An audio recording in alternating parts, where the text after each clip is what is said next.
Hi everyone. This is my first podcast, and before that, I was just asking this one guy who has helped me since like for the past 8 months, and no one knows the struggle of my podcast more than this guy. His name is RJ Ahmed, and I've asked him so many questions, and nobody could have answered as good as he has. And I'm thankful. I'm also overwhelmed, I should say, and excited as well. Sath sath. Like, so I had this one promise. Whenever I start, I will request RJ Ahmed to come join and be my first guest. And so here it is. And in this podcast, we'll not just learn about him, but also we'll ask him many other questions just for you guys, so that whatever I have learned from him, you should too. This is RJ Ahmed. Thank you so much, RJ, for joining in. And thank you so much for taking the time out.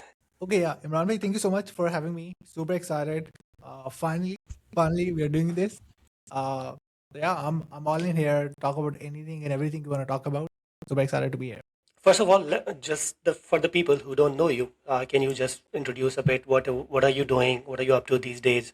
What were you doing last year? And how's the journey has been? And how's your education going on? And what is the plan for this year? Yeah, yeah. So for people who don't know about me, as you already mentioned, I'm RJ Ahmed, and I'm running a podcast production agency for the past 3 or 4 years. Um, I started my podcast almost like 6 years ago, and I was the very first English podcast in Pakistan. And part of me like getting into like the podcasting journey, I started with dropshipping first. It didn't work out for me. Went into affiliate marketing. That gave me a first initial breakthrough. In the meantime, I launched my own Chrome extension software. Ran it for a couple of years, side by side, uh, doing podcast. And at one point, people started asking me this question like, "How you doing podcast at such a young age, especially interviewing these like international entrepreneurs?" That led me that epiphany of creating my own podcasting agency, and that's exactly what I'm doing right now. And it's going relatively well because now people started to because like at first, apart from like entrepreneurs and business owners, a lot of other people thought like podcast is just another like comedic fluff. But now people started to realize that it is a really important medium, especially after this presidential elections that happened in US last year. People start to understand like that is an important medium. Just because you have a distribution platform, it is an important medium, and you cannot take that lightly. It's the new media.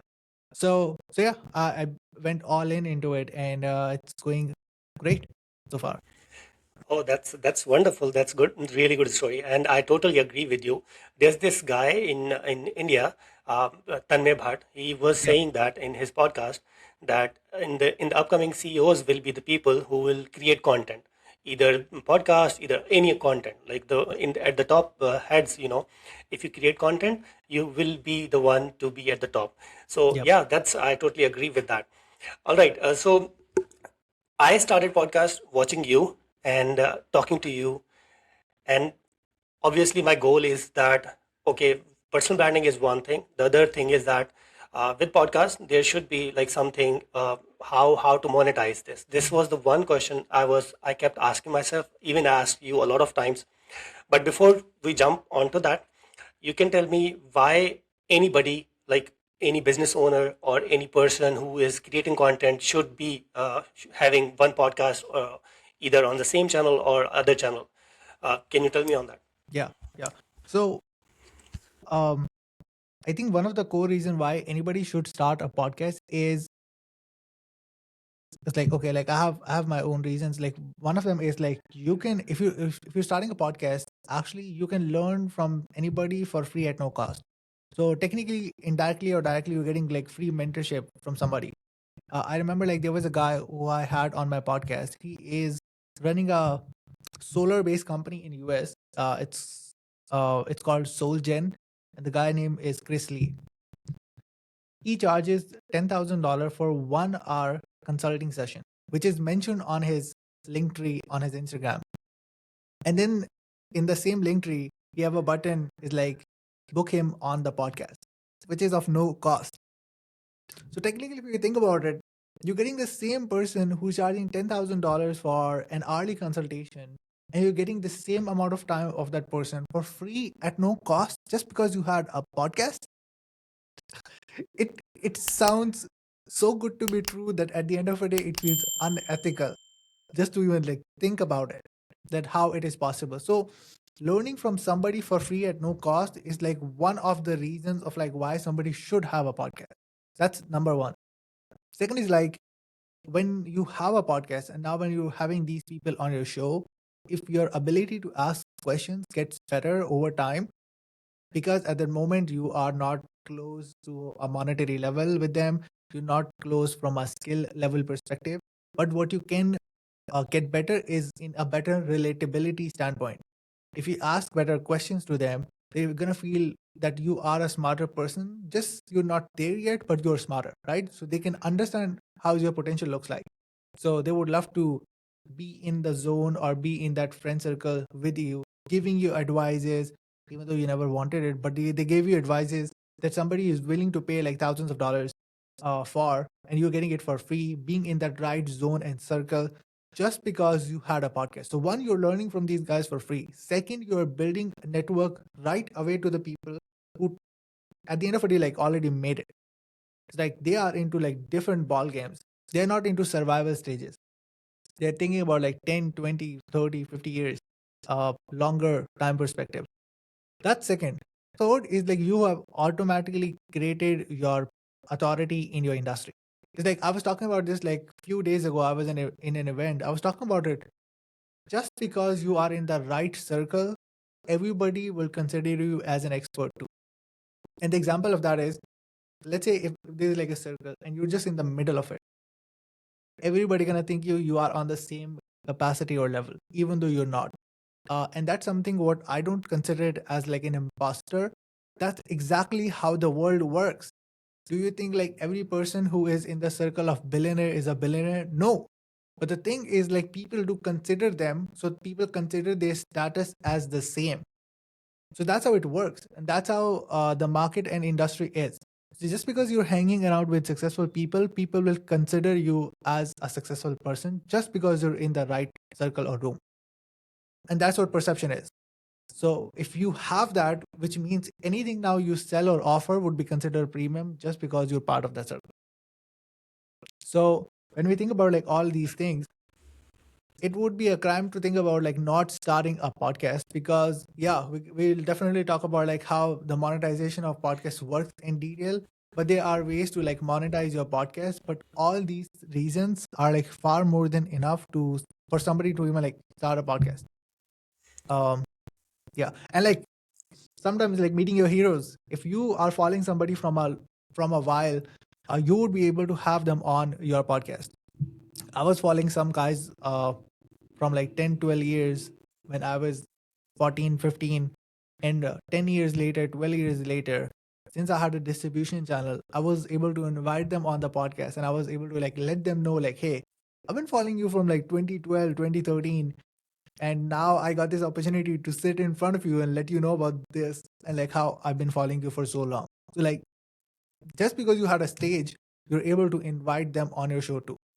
So yeah, several reasons. I can yap about it all day. Y- Yeah, those are wonderful reasons. Those are the ones I'm starting trying to start, right?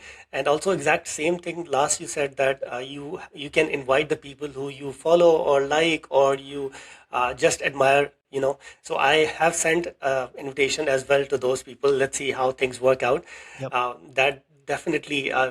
Truly, I totally understand the power of the podcast.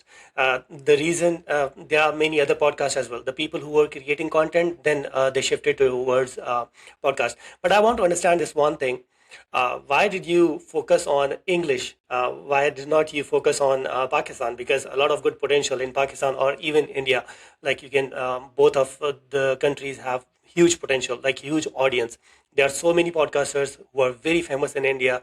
They do in Urdu, Hindi, and there are so many in Pakistan as well. They are doing the same thing. They are sitting with their stars. They are talking about themselves. But you chose to be like Mm. in English. Is there any specific reason or what? Yeah. I mean, like specific reason for me was that I wanted to, of course, like at the time when I was started, I didn't knew like any person in Pakistan who was like really good or something. It was just like, first of all, like my lack of understanding of like there were so many people who were doing amazingly well even in 2019. I had a limited knowledge, so I didn't knew like how many people were. So I didn't found any role models in 2019 in Pakistan. There were many, but I had no idea about them at that time. So first of all, they weren't into my radar at all.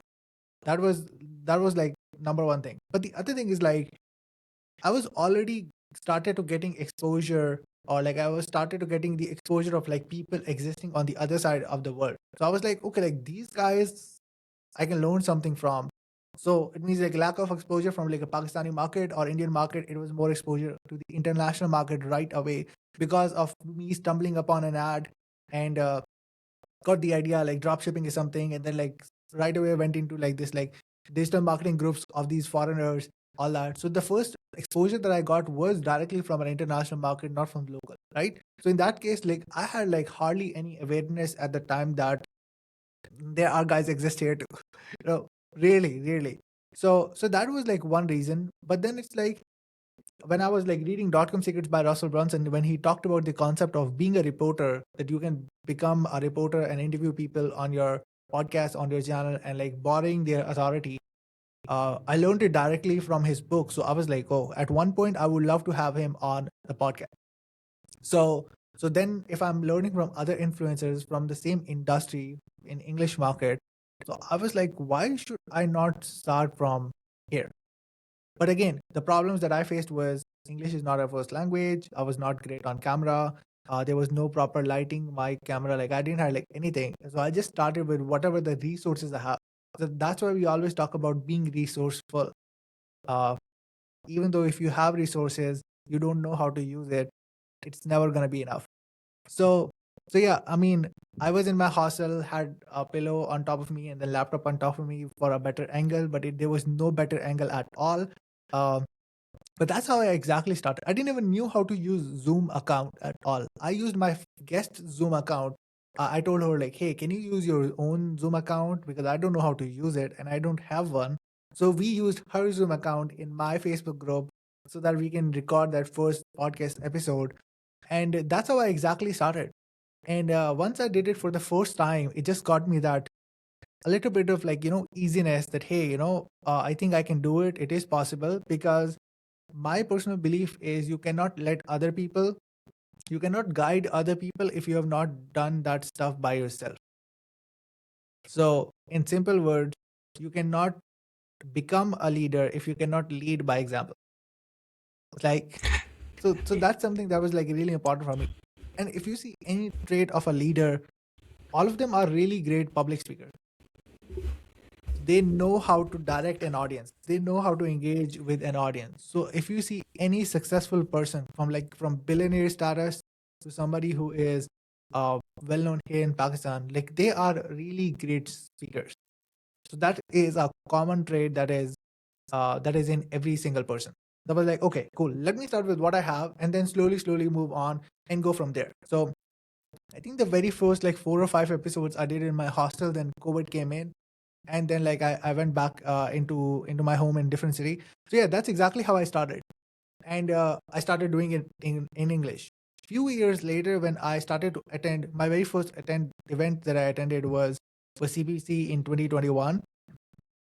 And I went in, I realized like there are people here too. Like there are people exist here, like who are doing extremely well, all that. So that's how I started to have like more realization that there are people who are doing extremely well here, who are really well known, who have their own credibility. But like I was already started to get used to that culture. So I just like went in and adapted that. All right, that is one good reasons. But what would you say to people who want to start? So how important is the objective of the podcast? Because you started just you not know much other things as you are saying. You just started and you whatever Yes. resources you had. But what is the objective? Like before doing this, I've been thinking for the past few months, not just days or hours, months, and even I met you like 8 months ago, and I was Yep. discussing with you. Then after that, it took me 8 months to understand the objective of the podcast. What is the end of the podcast? What should the results should I expect? So what now? What was in your mind, and also what do you suggest to other people who want to start but they don't know anything about what should be the objective? They just have the camera. They are resourceful. You can say they can buy any good camera, any good mic, but they don't know what, why. I would say having some okay, it's not necessary that okay there's a quote which is like you have to begin with an end in mind, but it's like it's not necessary that everybody have to have 100% of clarity of like what they have to do, what they should do, all that, etc. And I don't think so it's even like applicable for every single person too. It's like they don't have the exact idea what they do, what they want to do with it, but they should have enough idea of like why they are starting. It's like, okay, if you have like enough idea why you're starting, then what you actually gonna do about it, okay, like that's something you can figure it out later. Why is really important of like why are you starting it out? So I think that especially doing a virtual podcast, it hardly costs. In person costs a lot because of like studio cost, if you're building it by yourself, if you're renting it in all cases, and logistics, if you're doing it locally, cool. If internationally, then virtual is the only way. So the barrier to entry to start a podcast at the end of a day is not a lot. So resources, everything like just goes pretty much like out of the window. If we talk about like how the intention looks like, I think it's pretty uh, attractive incentive for even to somebody to learn and get knowledge and get network for free at no cost at the very first. Just like how you're gonna plan to monetize it, that is something you can figure out in the next 10, 15 episodes when you get more confidence, when you get more clarity of like how you're doing stuff. Is that even like you're enjoying or not? Because not everybody can do podcasts because not everybody can enjoy it. So so having like, enough idea, like are you even like enjoying doing these conversations or not really? So when you get that idea, that will only gonna happen after you actually do it. I would like to experiment stuff so that I can not regret it later on. Get my point? Hmm. So I would like to do stuff. If that works, great. If it doesn't, then at least I'll be able to say it that I did try it. It didn't work out for me at least. So in that case, like I think the most common incentive for everybody is to like having a free network of people and getting knowledge from experts from free at no cost. In the meantime, after 10 or 15 episodes, somebody will be able to figure out, okay, like what's my monetization strategy would look like. Am I selling to the guest? Am I selling to the audience? How do I coming up as a service provider or like a digital product owner? Like what am I doing with it? But like the first start is, hey, is this what I'm doing? Am I even like enjoying it or not? Everything goes through testing first, and Exactly. then you decide if it's like worth it or not. If you're just running up by assumptions, then there's no actual results coming out of it. But along with that, you can just read or watch the case studies. Like I have been watching you for the long time, and I know if I follow your steps, because how you started, what are you doing right now, and what are your plans in future, as you have opened your studio as well, Yeah. right? Physical studio as well. So after watching this, that I know, okay, this guy is doing this, and out of this guy is doing this, and I can relate to it because I'm in the service industry as well, and I can bring those clients or those people who may be potentially clients or may refer someone else, Mm. if even if they are not direct clients. So that way also people can just follow the steps and just learn the way, right? Even anybody, there are lots of people who don't start. I always tell them, at least you just create 10 videos, you will understand what are you doing, and even that is your game or not, uh, because everybody cannot do everything, right? There's specific things for everybody. Like I can talk on camera, and I've been experimenting this for the long long years. The first video I created with my phone in 2017 or 18 maybe, but I'm not sure, right? But I never uploaded or anything. But I like to be on the camera, and I like to talk to people. Even I'm just kind of introvert, but I like talking to different people. So again, learning as well. I learn a lot from you as well. So okay, I these are the clear things. Now that we know our objective, now that we know why anybody should start, and why businesses should have, what should be like, I think there are three kind of steps in this podcasting. Like this is a pre-podcast and during podcast and post-podcast, right? So even when you don't start your journey, there are some steps you have to follow. Even during that, there are a few steps you have to follow, and after that, even when you record, Mm. when you publish, after that there are a few steps. Then you pivot, like update Yeah. or pivot or modify or keep changing. So what do you think, if with these three steps, if you can just kind of roadmap so that people who want to start, they could just follow that and go with Yeah. the flow, like that. Yeah. So I would say before I talk about like pre-podcast, I think one thing I would like to add on is always create a niche-based podcast rather than a broad general podcast. And that would like gets connected with the pre-pod steps. Because if you are the problem is if you're getting everybody and everyone, your audience that you're gonna grow, and when you get on different places, you're gonna be even confused about like what are you actually doing. And if somebody asks you what you're doing, even you're confused in that. So if I meet somebody, my first question always comes down to what are you known for. If they get stuck, I mean they don't have an idea about what they're known for.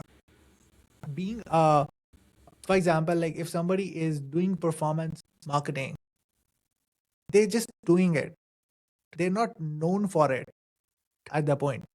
Hmm. Like something you have to like, that's kind of like an identity. It's like you have to be known for it. It's like if either get so good that if somebody's thinking about that particular thing in that particular industry, they should be thinking about you pretty much most of the time, if you are putting yourself out there.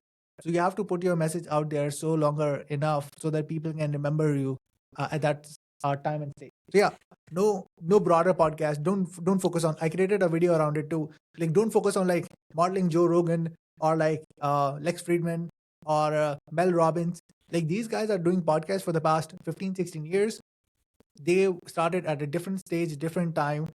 You are starting at different stage, different time. They had the edge at that time because there was no competition. But right now, if you start generalizing, nobody knows you at the point, and it's really hard to scale. And I've seen people who worked with me who made 7, 8 figures too.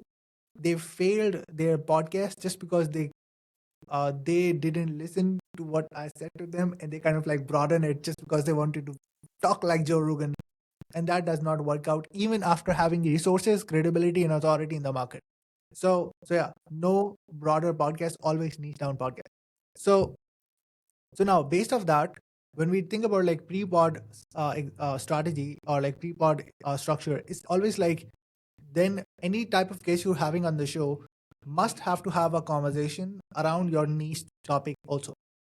For example, you can have any, for example, if there's a fitness based podcast, you can have any entrepreneur you want, but you also have to make sure like some of the questions need to revolve around fitness. You can ask about other things, but like your main podcast is around fitness. You have to plug in those questions just to match the theme of your podcast. So like that is like initially um, applicable in every industry. Like any industry you're in, just make sure you can have any specific person on your show, but just make sure your niche questions and topics are applicable for that. That's like one thing of like a pre-podcast example. Second is like always listen to their previous podcasts, some of the recent ones and some of the older ones, like some of their earlier videos and some of their recent ones, so that you can have an idea of like what's going on in their life, so that you don't ask these repetitive questions. Uh, I was in the event a couple of days ago, and there was a girl like he asked me like, I want to ask this guy like how he started. I was like, I'm pretty sure that must be on Google and somebody have asked 10 times. The reason you said that you want to ask how he or she started is because you want to feel good about that. But what about the other person? What about your Hmm. guest? For that, it's gonna be like this same question 100th time. Nothing new for them. So you have to stop being selfish just about your own sake, and you have to think about what something new you can bring to the guest. So in that case, you always have to make sure you listen their earlier, recent, previous podcast episodes, and then try to ask like, try to like check out their earlier content that they posted like 10 years ago, 15 years, whatever the timeline looks like. Because in that case, your first question will never gonna be like, Can you explain who you are and what you do? Can you explain how your journey started? You can ask like a direct question from a specific timeline of their life and then attach to it how they actually started. So, for example, I had I had forgot the designation of the person. I think it was I think it was like CMO or CTO. I forgot about it. Like CTO or like CMO of Mind Valley, Marisha Lakiani. I had her on my podcast, and she was doing Shark Tank, Malaysian Shark Tank 10 years ago. She was on there as a contestant. So instead of me asking this question like, "Hey, how did you got started in that space?" I was like, "Hey, in Malaysian Shark Tank, there was like a name of that Shark Tank. You were promoting this product 10 years ago, and then like how your life went from that to becoming or to be the part of like C-level executive in Mind Valley." And she was like laughing for a minute or two, and she was like, "Oh man, like what type of question did you ask?" And she was like, so it just created this like early vibe, a better way to start the conversation. The question is pretty much like the same. It's like, how did you start it? But like the way it was asked, just because I knew uh, her earlier journey, it was easier or lighter to get it started, right? So it really depends of like how you just set the tone. So that allows you to, if you see their earlier content, to have like something to start the conversation with, and then if you've seen their latest content, you know what's going on. And just make sure that never ask these repetitive questions that have already been asked before. What you can do by listening to those questions is like see if you can find any follow-up questions in mind. You can get a lot of follow-up questions based of the previous podcast they have already been to, and then you're gonna have like a lot of questions already. So that's kind of like my pre-pod process. Even right now, at first, like I was like typing a lot of questions, all that, etc. But now what I do is like I listen. I spend like 1 to 2 hours. Somebody can spend Research. more. Yeah, somebody can spend more time. It depends upon like somebody's expertise. For Russell, I spent like 2 months, but like for others, like normally I spend like 2 or 3 hours. I listen to their first podcast and their recent podcast. I create like bullet points in which like I just get the idea of like what topic I could possibly talk about, what question I can possibly ask. And of course, there could be like follow-up questions or follow-up discussions based on like how they responded something. So that's kind of like a pre-pod framework of like how to craft questions, how to like at least do your research to some extent, and do those stuff. Now, when you are into the episode, just don't follow your script. Just make sure like just make sure you're not aggressively following the script of questions that you kept in there and aggressively thinking about that I have to finish what I'm supposed to be asking because I have noted down all these things. Always be respectful of the time constraint of the person. Yeah. I think the worst case a host will get to experience is if the guests have let them know like, hey, I gotta go while on the podcast. It's like it's so disrespectful. It's so bad. I've seen that multiple times happen. So To you, sorry to cut you off. You have time today, right? oh yeah, I do. Yeah, Okay, but perfect. people do get to experience that a lot, and it is like so disrespectful to them and ultimately to you too because you didn't notice the time constraints, uh, all that etc. Always ask them. Always ask for their permission if they have. If they don't, they'll let you know about it in the middle of conversation too. So always keep the time constraints in mind. Um, and not and make sure like you don't rigorously follow your script because sometimes things will go out of context, and if it does not matches the context, it will ruin your whole script and everything at all. So become a good listener. So when you're in the conversation, try to listen it, try to understand what that person is saying, and sometimes you're going to have like more interesting conversation or more interesting questions just based off like the person who answered that. Maybe like sometimes even better than the question you already written down. So yeah, I mean like questions is so important that it will differentiate you between all the average podcast hosts versus you. Somebody asked me like I was in the same event where we didn't met. So I was in the backside of it. Somebody asked me like, why even like somebody will come on the podcast? I was like, because you were smart enough to ask really good questions, and when you've done it with a lot of guests, you will create a great impression among everybody else. Because let's say if I want to have you on the podcast, and you're having a conversation with your friend, a friend who already been on my podcast, they're gonna be like, yeah, I mean, like, that's a great person because he asked like a great question. It creates the likeliness of you to show up on the show. If it doesn't happen, then it's like, because that person didn't have the great experience, it's gonna be like, it was like a time waster. Please don't go. Like, it makes no sense. Get my point? So that's why it is really important that you put all and every effort into have really good quality questions. Nothing matters the most than the question. So you spend extra time on it. You just make sure those are not repetitive questions. That those questions alone will separate you among everybody else. So once questions are done, uh, then there comes like a post part section. After questions get done and you gradually ended the episode on time, I don't like to pitch them right after the episode, anything at all. I would like to, because there are multiple interactions going to happen with them, like thanking them when the episode ends, when the episode coming out, you're letting them know.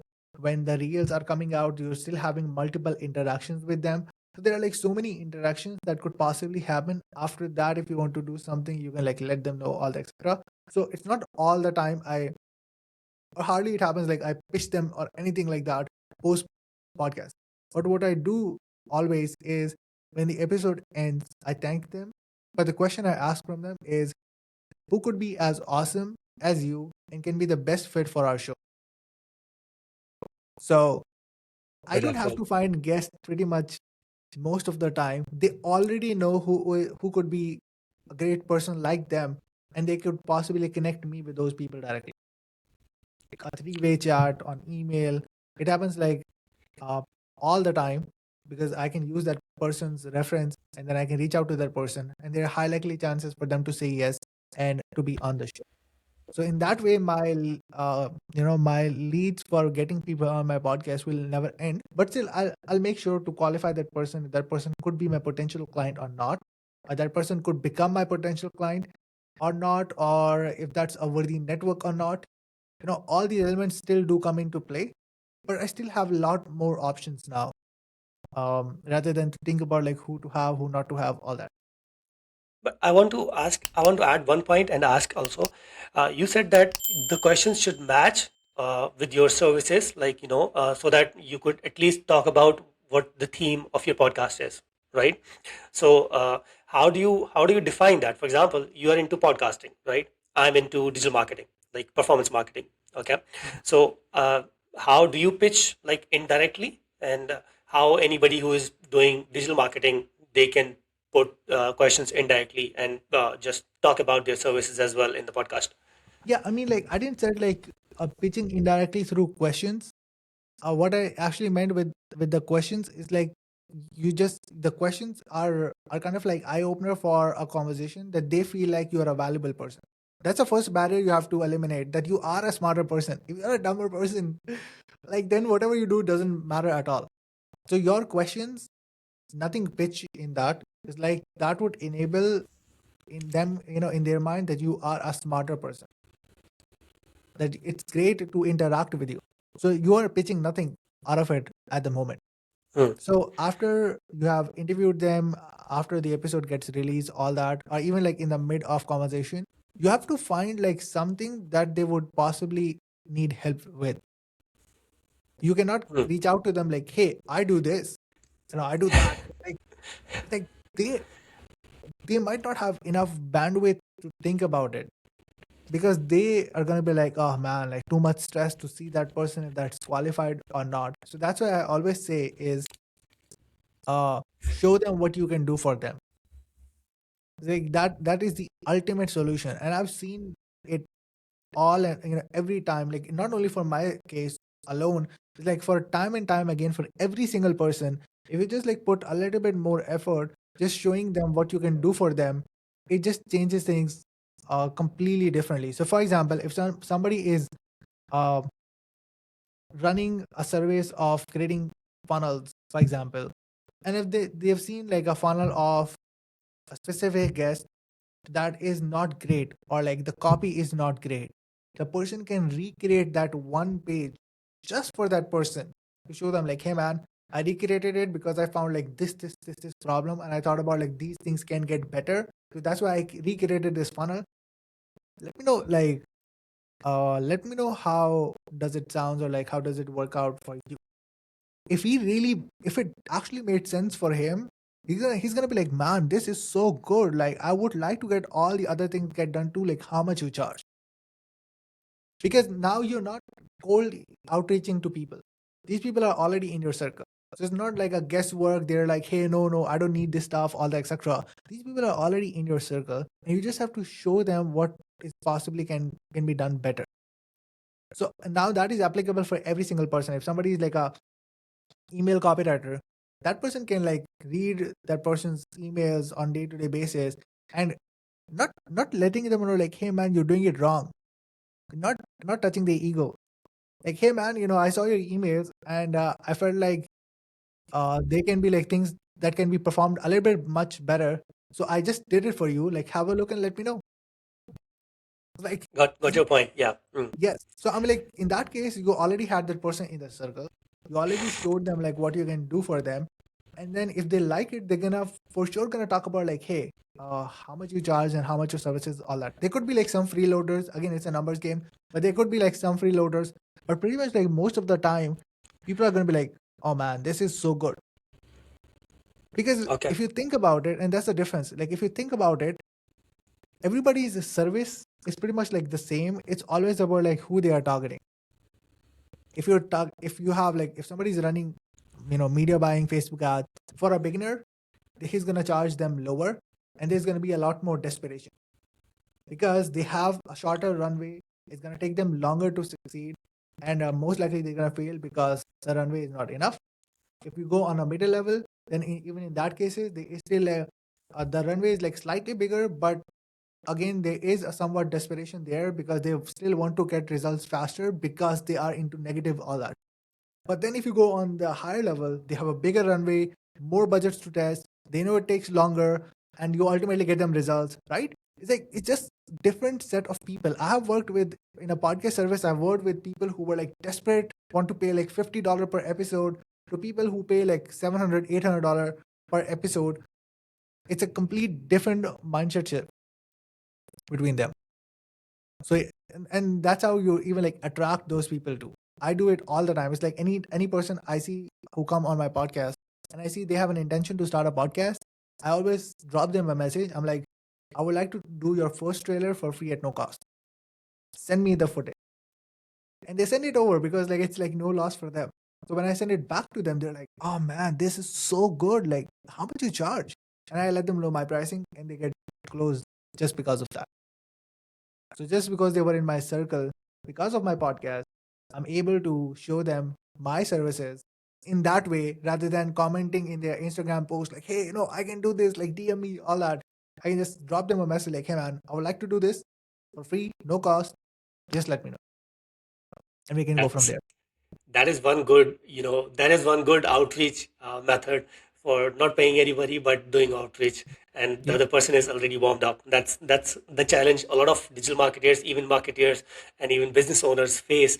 They don't know how to reach people. They are always salesy on WhatsApp, on Instagram. They This is the right, actually this is the right way to talk to client. Once you give them respectfully bring them on your desk and talk about their businesses, right, and talk about their services and appreciate them, then after that you just tell them, okay, this is what I can do for you, and this is the thing you have been doing, and I just worked this similar thing with the other client, and it helped him or her to achieve certain results, and this can Yeah. help you as well. So that's awesome. All right. So okay, we have talked about all things like pre post, right? But before even in the pre podcast, like even the person who is starting out, right? So you just shared the person who has everything, assuming he has the camera and all, the lighting and all, right? You in the beginning did not have good lighting, as you mentioned, and now that you have like good cameras, I have seen Mhm. your gadgets and all, right? So what do you suggest to those people, how they can the things they are important in their journey, they could play a very important role before starting? What should be like, the things they could just invest in and go with it. In terms of if we think about like in terms of equipment, I think if you have a better audio but a worse video, that could work. But if we have like a great video and worse audio, it will not work. So Mm. always invest in your audio. And it does not need to be like a fancy mic. It just need to be decently audible. If it's like decently audible, it would get the job done. And I think now like gadgets are getting like really cheaper because there are like so many Chinese companies creating like different gadgets from like a lighting standpoint, from like microphone standpoint. It's like it's getting relatively cheaper and relatively better. So it's like even sometimes I was using like a PlayStation 4 headphone because it had like an audio. It was it was like somewhat getting the job done. And then like after that, I got this like blue snowball microphone. I had that. This was like the first microphone that I actually invested um back in like what like in like early like 2020. I invested in that blue snowball microphone. It was like better than like a hand free I was using. And it worked out like decently well. So like audio is like on top, video is like secondary. So everybody should invest in their audio first, because even in like audio platform or in like video, in both cases audio comes first, then there comes lighting, not the actual video. Yeah, lighting is the second thing.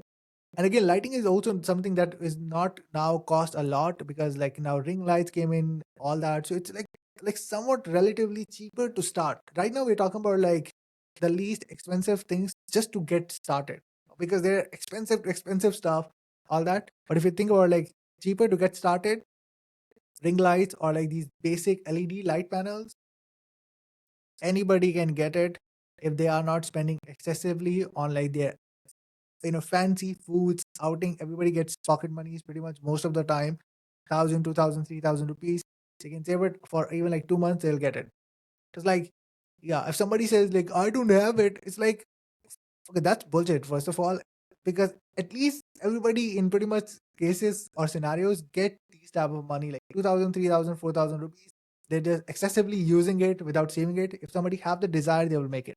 So yeah, audio comes first, lighting comes second, and then there comes like video cameras, all that. So even in video cameras, there are webcams to start. If somebody don't have a like decent camera of their laptops, they have webcams which provide 720p in the beginning, cost 4 to 5,000 rupees, from even from Logitech and other companies. Gets the job done. This the Logitech you recommended I'm using right now. Yeah, see, Yeah. it looks great. I don't know how it will come up, but let's see how things work out. All right, so I think I'm taking a lot of time. Are you okay with that, right? Yeah, I'm fine. Okay, so let's talk about the monetization thing. So you have to just share with me and the audience as well, like multiple ways to. One way is that YouTube. Just forget what YouTube pays you. Other than that, what are the monetization things you can or anyone should focus on, and they should create content around it, something like that. So since we're talking about like monetization strategies, I want to talk about like the least first that people should focus on in the beginning.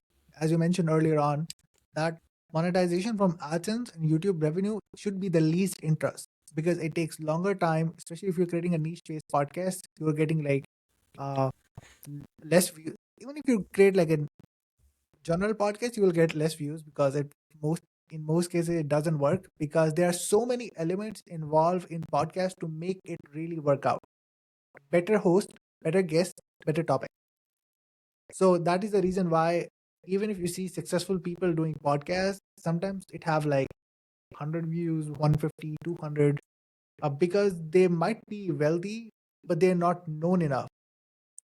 That's kind of like a different window or different type of people. And it's basic math too. Like they have influence, they are making millions, but their audience is like 10,000, 15,000, 20,000. The reason why you're getting less views, because there's limited number of people who knows them. When you get a broader person, it's quite obvious you're gonna get like um you know huge number of views. If you interview like Alex Ramosi 5 years ago, you get probably 100, 200, 300 views. because he was only known in gym. His personal influence was not that great. He had 4,000 followers 5 years ago, yeah, pretty much like 5 years ago or 6 years ago. But now, if you interview Alex Hermosi on your podcast, it's like since he's like widely known, you're gonna get a lot of you. That's something that you have to understand. So yes, when you're reaching out these people on the podcast, forget about like AdSense revenue because it's the least way to monetize your podcast. And if you just rely on that, it will not gonna happen or work. That's one. Second is like I'm just like categorizing it from like the least way to the best way. Second is like sponsorships. Sponsorships also happen based off listeners. When you get a lot of listeners, or when you get like a lot of niched down listeners, uh, you get sponsorships not from bigger companies, but like these other smaller creators. There've been a lot of times when people did reach out to me to pay me like $500, $1,000 for a 60-second ad, but just because I didn't want it to add it, I rejected that offer. But just to let you know that there are opportunities where people pay for that. That's second. Third is like if you get your podcast credible enough, or if you get like if you have a really great later down the road, if you have really great production of your content, you can charge people to be on your podcast because your production is giving them the deliverable of the content of what they're paying for. They're paying to be on your platform, but they're paying to get really good, high quality edited content that would act as an investment for them. So you can charge to the guest, and these are the things. And when people say like, oh, that guy is like charging for being on their podcast. Just to be fair, there's nothing wrong with that. I agree. Every platform, every distribution do that uh, because they worked for it, and that's exactly what attention means. You're paying for the attention, and that's exactly how even like people run ads too, right? They're paying for that attention. So I think it's very common sense. Somebody don't try to understand it, but it's common sense. Sometimes when you want to go into these like higher news channels, you're paying for it. So it's obvious. Sometimes you get invited, somebody you're paying for it. So yeah, I mean, there is this option too, where if you get your production really better, uh, somebody coming to you, you can like charge for it. Fourth thing is selling to the audience. That is also a greater option. And selling to the audience means like, let's say if you have your own digital products, or if you're promoting your guests affiliate products. Also, for example, like I had interviewed Myron Golden on my podcast, and I have attached Myron Golden's products affiliate link into my descriptions, all that, etc.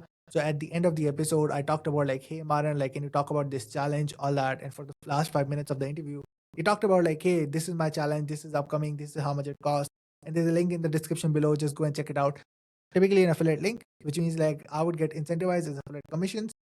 So like selling to the audience in that way, or selling to the audience as creating my own digital products, or selling the service to my set of audience who's listening my podcast. That's like the top two options. And the final one is like selling to the guest. That is like the ultimate option Should be to the do it. one. That's the fastest way to do it, especially as a service provider. That's like relatively the fastest way to do it. Now, the caveat to that is like you just have to be a better service provider. There are so many subpar service provider, unfortunately, and the reason is because they're working with subpar client, so they didn't work on leveling up. Mm. People on higher influences pay for conveniences. Quality. So once you understand that, they pay for conveniences, they pay for your expertise, they pay for you tell them what they need to do, not asking them like what to do on every step. You can ask them questions. You can always ask them questions like, hey, what do you want? Why you want it? All that. You can ask all those questions, but you cannot ask directions from them like, hey, can you let me know like what's the next step looks like? Oh, can you tell me know how this?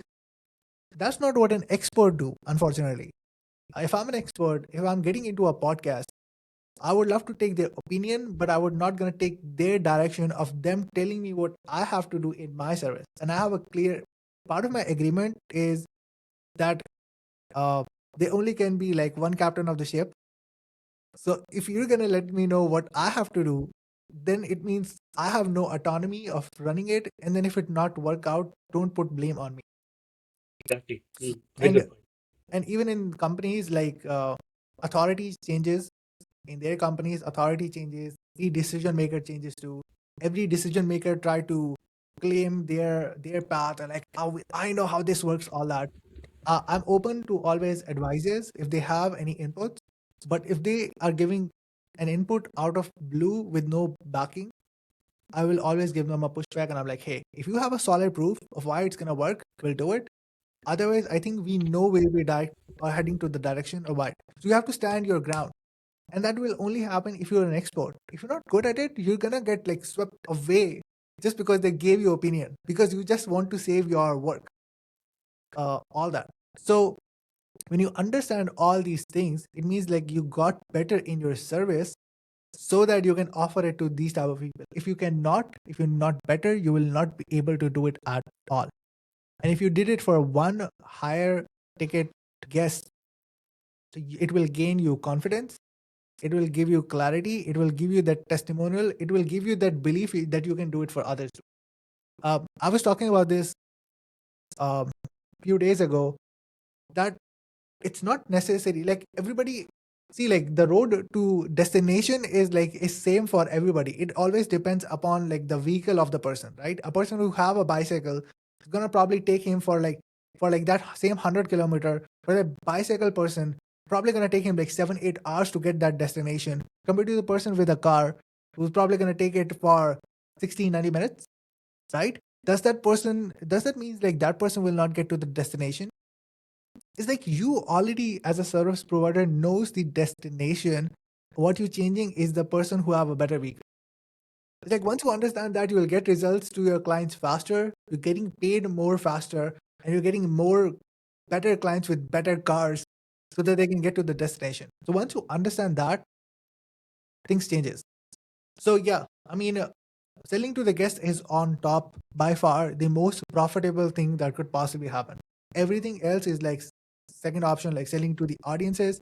Then of course, like sponsorships, AdSense revenue. That's how it actually ranks in monetization structure. That is wonderful. Thank you so much for explaining. Now, you have been in this podcast like for the past few years, right?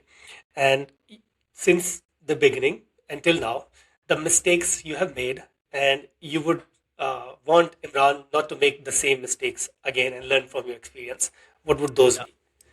Well, I'm gonna be raw and honest. Yeah, yeah. So the very first mistake I made was getting too overly excited of because of the guests in the podcast itself. So, for example, if I wanted to hire somebody for like so long, after he came on my podcast, I just got like so excited, like fanboying, all that. The problem with that is they're considering you as just another fan, not having like a same authority type person. Because if you think about it, that was your podcast, which means that is your distribution channel. So you have to utilize that distribution channel accordingly, right? You have an authority. So in the beginning, when Spencer Megan was one of my very first guests, when he got on my podcast, I was like so excited, like, oh, Spencer on the show, like this and that. Even when I was asking these questions, I was asking out of so much excitement, and not like kind of like holding my ground. And like I learned it like later on, after like 10-15 episodes, that hey, I have to be like calm, even though I have like butterflies, all that, but I have to be like calmer, and having like the conversation. There could be sarcasm. I'm not saying like sarcasm could, like too much excitement actually ruins that. So that's one. Second, like dumb questions, as obvious, because I was asking like so much dumb questions. For example, from my guest, I asked like, hey, is that backdrop is made of plastic or wood? Uh, all that. So like all these type of like dumber questions were like on top because I was asking these dumb questions. And not being a great listener is also the other thing, that if you're not listening, it means you cannot follow up to those answers, you cannot do anything about it, you're not able to understand it, process it, speak uh, slowly with calmness. If you're going to be like again, matches with the first thing. If you're so excited about it, you're gonna be like speaking so fast. And again, if you are somebody where English is not your first language, the more slower you speak, the more clearer you are. And that actually applies in everything. The slower you speak, the clearer you are, because then you'll be able to put emphasis more clearly. Um, and fifth is understanding their humors and jargons. And that would only gonna happen when you get okay, you can do it by watching different movies, content, podcasts. That's the one advice. But then the other is when you get to experience more guests, you'll be able to understand how humor works. And that will help you everywhere. That will help you in like sales call with foreigners. That will help you talking with these guests in person or virtual. Like understanding how humor works uh, in that part of region helps you a lot. Right now, what happens with most of us is we start anything, a sales call, whatever, as if like we are just another employee. Like that's a different mindset. It's like we're not thinking like just I'm a boss too. We're coming up from like a mindset as if like we're just another employee. Yes sir, no sir. Oh yes, we can do sir that for you. It's like so. It all comes from like how we are thinking about like who we are. So when we come from another mindset or thinking about like, hey, we are somebody and we know how humor works, we can talk about it. We can like have a chill conversation while we're having like a sales call, all that. You just hold a different ground because they just don't feel like as if you are like a guy from Pakistan. I have, I don't know. I have done like 700, 800 or more sales calls. I don't remember somebody said to me like, hey, since you're from Pakistan, okay, like I have set up like a medium term pricing compared to like it's like a middle ground pricing for my services compared to like how much people charge in Pakistan versus how many like somebody would charge in US to give an edge to my client. But I didn't get to hear from anybody on a sales call like, hey, you're from Pakistan, so why are you charging that much? That is something I've not been asked in the past at all on a sales call. Why? Because either they have seen my podcast, which means like that elevated my authority automatically. Now nobody cares about where I'm from. I'm hanging with like Russell Brunson. It's like nobody cares. So so like that's one. But then they see other content. Most people like forget about the fact if you are posting content on your socials, people would see you differently. And if you make more money and have no content, the person who have more visibility will get more credit compared to you.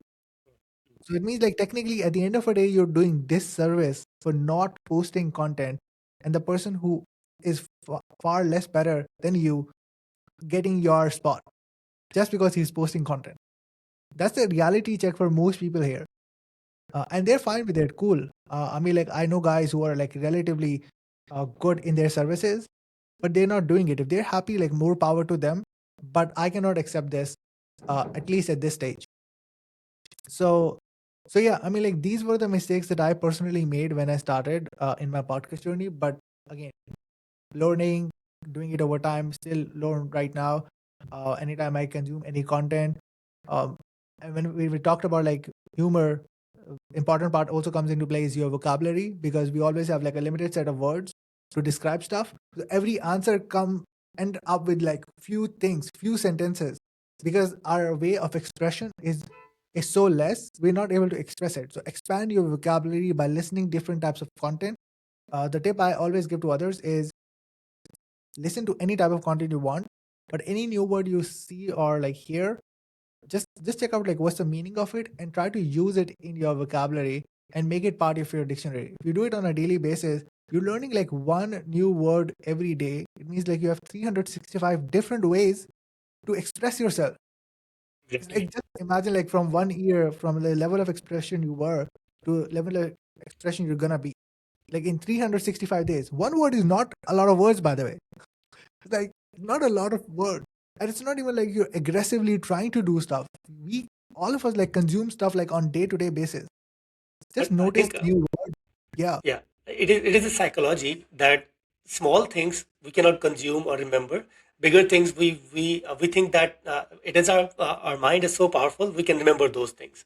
But when we come small things, we think that okay, I'll forget it anyway, so just leave it. So I think that is how mind works. I'm not sure. I mean, it's just like yeah. I mean, like we sometimes neglect the power of words, but it's like these smaller things. When you go after 1 year, you're gonna be like, man, I didn't knew a lot of things, but like just look at me. It's like now I have like so many ways to describe my thoughts, my belief, and I can go like toe to toe with that person natively. Applies everywhere. So yeah, I mean, like these Uh, these are the advices or mistakes that I personally made, and I recommend it to everybody on how to get better at it. so all right, thank you. So we are going to the end of this. So before that, what is the recent lesson you learned apart from this podcasting, just professionally or personally, that you could tell me or other people that okay, this is my age. Mhm. After all these years, I wish I knew this earlier. What would that be? Mm, I would say sometimes things don't go your way, and that's fine. Exactly. Yeah, That is because totally fine. because sometimes things don't go your way, and that's totally fine. Um, Especially for us, as Muslims, it's like I think optimism is part of our religion. Hmm. It's like I was talking about this like few days ago that for us like as Muslims, like optimism is part of it. The thing with most people is like for us, like we got like awareness at such a young age. For example, like I'm 26 right now. I started when I was 18. So if I got like awareness at 18, so it's been like 8 years for me, and like 8 years in digital marketing is still a relatively longer time because so many things have been changed in just like 8 years. There was no AI in the beginning of 2018, and like later on, like post COVID, AI came in. It just looks like light years of difference. So we think like 8 years is like such a long period of time when we forget about the fact we have the rest of our life to live yet, right? Yes. So if we don't if we're not gonna have optimism of life, then you're not gonna be able to live and enjoy. um and yesterday I posted a content which was really important is, and there was like, Sarfaraz actually commented on the post. He mentioned, you cannot pour from an empty cup. So make yourself feel better about yourself. Invest on yourself. Invest on your happiness. Self love actually comes first, so that if you're happy, then you'll be able to make your family happy, your friends happy, your environment, everybody else happy. Because if you are doing it as at the cost of you, then it will not gonna work out for you. So yeah, I mean, like these are some things that I get to learn No, like pretty much like lately. So yeah, those are wonderful. I watched your reel yesterday for sure. yeah. All right. So now that we have talked about around 1 hour, right? So I would love that you give me feedback. Like, I love feedback. I take it. I don't take it personally. I take it professionally, and I try to improve it. And feedback in because I was in sales. I've done sales job, and now currently I'm doing digital marketing. So I know the importance of feedback in sales and digital marketing, and also in all other fields. So I would love that even now or later on, you can just tell me, okay, Imran, these were the things, and you should improve. These were the awesome things, and nothing was awesome. So any feedback would be welcome, right? How can you So how can you think nothing was awesome, by the way? Like, because there's always room for improvement every time, right? You mm, cannot be perfect. There's always room for improvement, like even just 0.01%, right? So that's why I take it like serious feedback to improve myself personally and mm, obviously the environment as well, and of also it will help me in the upcoming video content as well. yeah, yeah, um, for sure. all right. Yes. And also, just 2 more minutes. I'll take 2 more minutes of you. 1 minute, I would request you that you talk about your services, whatever you do, your company name, and your services. And the other minute, I would request you to just say that I was invited on my podcast, the Marketist podcast, and just go check it out because I want to do something with that video. I'm going to do it, and I'll tell you what, and it will bring a good value to the content, your content, and my content as well. My name is RJ Ahmed, and I'm running a podcast post production agency. So if you're somebody who's planning to start your own podcast and don't want to spend time, energy, and money into figuring out how podcast delivery or podcast content actually works, how to edit it out, how to publish it. We grade like A level content for you. So all you do is record and let us handle the rest. So that's exactly what we do. So you can go to shopogenistudios.com and you'll be able to get to know about our services. We have worked with some of the top podcasters in niche space. You'll be able to check it on our socials. And yeah, just go to Shopogeny Studios and you'll get to find what we do in detail. So I got invited on the Marketist podcast by Imran Bhai. And I'm super excited to have this conversation with him because I'm going to be talking about like how I started, the mistakes I made, how the monetization strategy works, and the lessons I learned, which could help you to get better in 2026 also. So I'll see you in the podcast. All right. Thank you so much, RJ. It was truly a wonderful session. I learned a lot. Obviously, it is always a pleasure to sit with like good people like you. So hopefully, we'll be having the second podcast as well, and we'll discuss other questions Yeah. maybe after this. Because I'll find questions of course. Maybe some people ask the same questions in this podcast, so that's it. And one more thing, I'll be recording your shorts as well. So I'll Mm. be using those as well. And this will be going to on Please YouTube add and me as all the. collaborators. Please add me as collaborator when you post those shots. Yes, I will definitely do that. That is Okay. good idea. Thank you. And also, I have other things on my mind that I'll be writing a blog, and I can just connect with you, and I will share your contact list or your LinkedIn, your website on in the description of this video. I hope you had good time, and I wish Oh you best of yeah. luck. Yeah, yeah, no, I definitely had a great time, and thank you so much, Imran bhai, for having me. And regarding for like particular like tips or anything that I would like to give, I feel like from a question standpoint, you have done incredible. I didn't see like it was your first podcast, so okay, like that's something I would definitely give you credit for. It didn't look like because you've been posting content for so long, so it didn't even like look like it was your first podcast at all. So kudos.